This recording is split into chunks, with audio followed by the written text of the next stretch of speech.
El primer paso para el abordaje de las heridas agudas es la limpieza. Por eso, el primer procedimiento a realizar en el tratamiento de una herida es la antisepsia de la zona. En este caso, la herida en cuestión es una herida aguda simple y limpia. Por ende, podemos realizar un lavado mecánico empleando una solución antiséptica tal como la iodopovidona. El lavado de la herida se lleva a cabo con una gasa estéril empapada con solución antiséptica desde el centro de la herida hacia la periférica en movimientos circulares, hasta los 7 centímetros aproximadamente desde el centro de la herida hacia la periferia. Hacemos 2 pases de esta forma y un último pase con gasa estéril sin antiséptico para barrer el exceso del mismo. El siguiente paso es realizar una anestesia local por infiltración. El fármaco de elección para este fin es la lidocaína al 1%. Los efectos adversos de la administración de lidocaína por vía subcutánea dependen de la dosis, siendo los más graves los casos de administración intravascular accidental.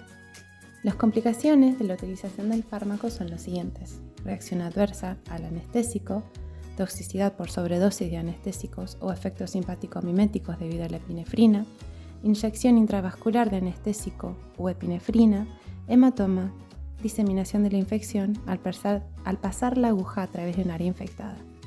En la toxicidad por sobredosis, los efectos adversos iniciales son mareos, parestesias y temblores musculares.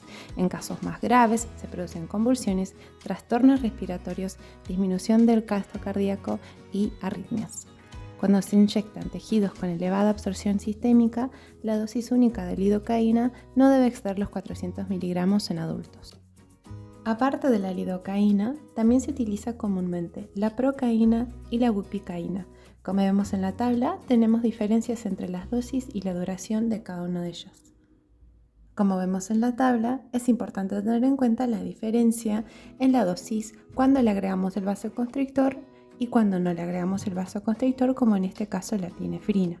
También tenemos una gran diferencia entre el inicio de acción, lo cual es la lidocaína, el anestésico local de elección para este tipo de sutura. El inicio de acción de la lidocaína es de 30 a 60 segundos, mientras que la procaína y la bupicaína tardan minutos. La anestesia local se realiza mediante infiltración de lidocaína subcutánea. En este video se utiliza la técnica en rombo de infiltración. La cantidad de solución a infiltrar depende del tamaño de la herida y la respuesta del paciente al anestésico, siendo importante constatar con el mismo la ausencia de dolor frente a estímulos provocados. El efecto anestésico local de la lidocaína administrada por vía subcutánea dura aproximadamente 30 minutos.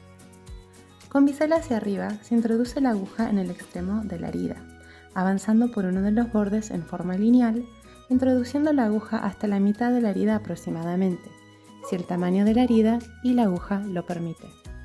Primero se aspira para corroborar no estar dentro de un vaso y luego se administra en parte el anestésico. Se arrastra la aguja hacia afuera unos milímetros y se vuelve a aspirar y de nuevo se descarga. Lo mismo se repite en el otro borde de la herida. Retrayendo la aguja hacia el sitio de la primera punción, sin sacar la aguja del todo, se procede hacia el extremo contralateral y se repiten los pasos de aspiración y carga. Una vez esté adormecida la zona media de la herida donde acabamos de infiltrar, aprovechamos la misma como sitio de punción y de esta manera se infiltra la porción restante de la herida, primero de un lado y luego del otro. Una vez realizada la antisepsia y la anestesia, podemos comenzar a suturar la herida. El primer punto que vamos a demostrar es el punto simple. Como en cualquier tipo de sutura, la idea es aproximar ambos bordes de la herida para que la curación de la misma se dé por primera intención. Se toma primero un borde de la herida y se inserta la aguja aproximadamente unos milímetros de la herida. Luego se introduce hacia la epidermis, a través de la epidermis hacia el tejido subcutáneo y se busca introducir en el borde contralateral de la herida la aguja en una misma distancia en cuanto a la profundidad desde la piel hacia el subcutáneo, tanto como desde la herida hacia el lugar donde introducimos la aguja en primer lugar. Dicho de otra forma, la idea es que la distancia entre los puntos sea la misma en cada lado y la profundidad también la misma en cada lado. Finalmente, para fijar el punto, podemos hacer un anudado tanto instrumentado como manual. En este caso realizaremos un anudado manual. Ya que se tratan de puntos separados, en este momento cortamos el hilo. La idea es dejar una porción de hilo suficientemente larga para poder traccionar en el momento de sacar el punto y cortar con un bisturí, pero no tan larga que sea extremadamente molesta para el paciente.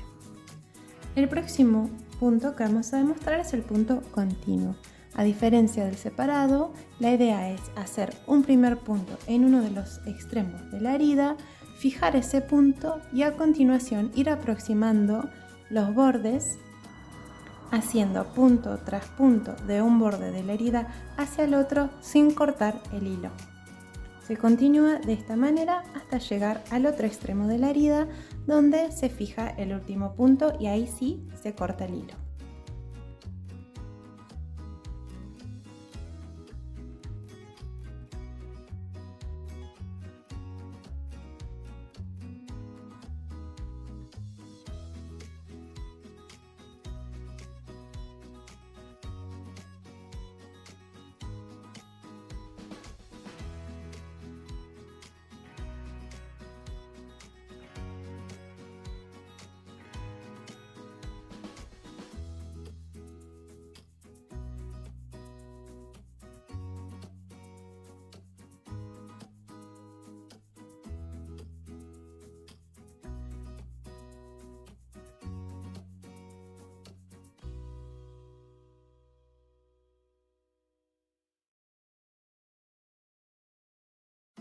En este último punto se busca demostrar un nudo doble, donde se utiliza como una de las hebras del nudo lo que sería un asa del último punto que no se pasó por completo.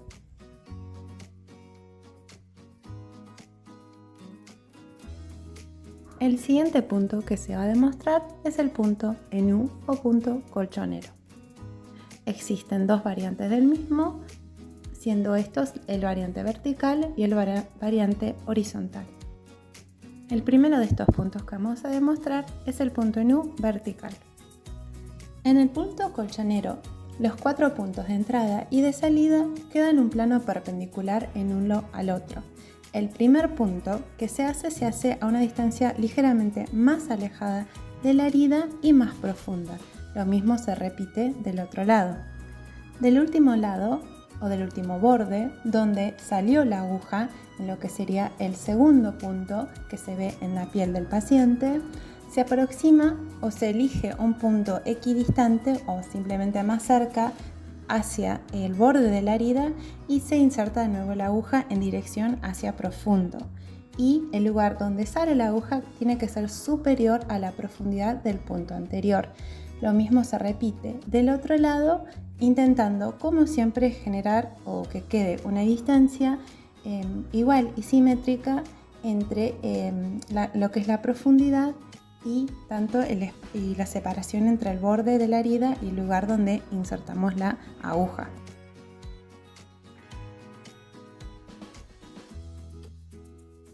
El último punto que vamos a mostrar es el punto en U, pero horizontal. Los puntos de entrada y salida, en este caso de la aguja, no quedan en forma perpendicular, sino en forma paralela.